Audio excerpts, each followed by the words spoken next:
নমস্তে বন্ধুরা, তোমরা সবাই কেমন আছো? আশা করি ভালো আছো। আমিও ভালো আছি। আমি রান্না করব এবার, তা আপনাদের শেয়ার করছি, আপনারা দেখুন। চলুন দেখুন। আজকে মাছের মাথা দিয়ে হবে মুগের ডাল, আর মাছের পোস্ত, আর মাছের ডিমের কারি। মাছের মাথা দিয়ে ডাল করার জন্য ডালটা ভাজা হয়ে গেছে। এবার পোস্তটা আর একটু কাজু বাদাম, একটু কাঁচা লঙ্কাটা আমি বেটে নেবো মাছ করার জন্য। মাছটা ভেজে নেব।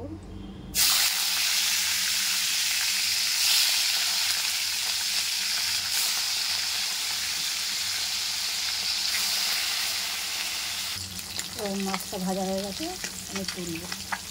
এবার মাছগুলো ভাজা হয়ে গেছে পুরো। এবার আমি তেলের মধ্যে দেবো কালো জিরে,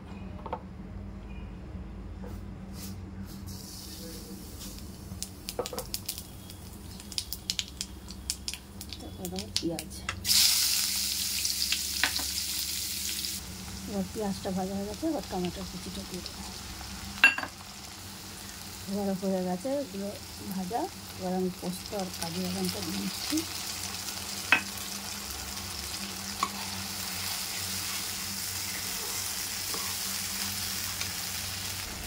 একটু উপরে সর্ষের কাঁচা তেল ছিটিয়ে দিচ্ছি।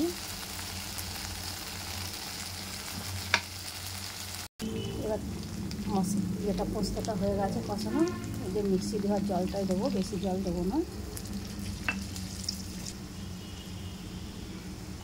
এবার আমি মাছগুলো সব একটা একটা করে দিয়ে দেবো।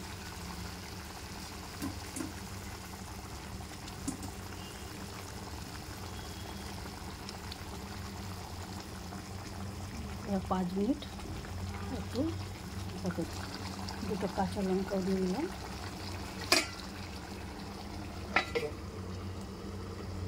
এবার মাছটা রেডি হয়ে গেছে পুরো। মাছের মাথা দিয়ে ডাল বানানোর জন্য মাছের মাথা ভাজছি। খুব ভালো করে ভাজতে হবে, মনে করে। ডালে ফোড়ন দেওয়ার জন্য তেজপাতা, শুকনো লঙ্কা আর জিরে আর হিং।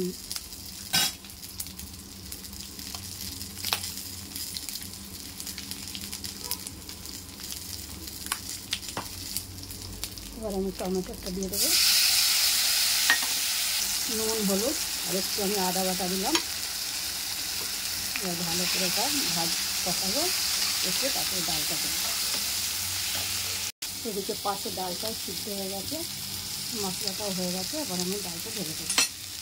আমি ডালে একটু গরম মশলা দেবো, তার জন্য আমি গরম মশলাটা ঘরেই তৈরি করি। আজকে আমার খালি হয়ে গেছে তাই বানাচ্ছি। জায়ফল, জয়িত্রী, লবঙ্গ, এলাচ, একটু আমি গরম মশলা দেবো আর একটু ঘি দেবো।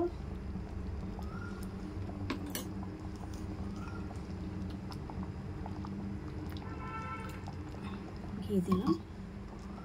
ডাল রেডি হয়ে গেছে।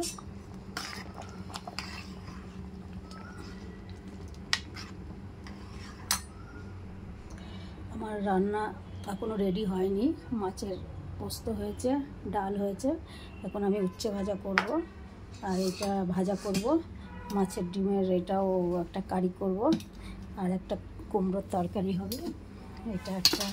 এইটা তরকারি হবে, কেন আমার হাজব্যান্ড ভেজ খায়, এর জন্য আমার ডালও হবে ভেজ ডাল। তা ভিডিওটা ভালো লাগলে লাইক করবেন, শেয়ার করবেন আর সাবস্ক্রাইব করবেন। বাই।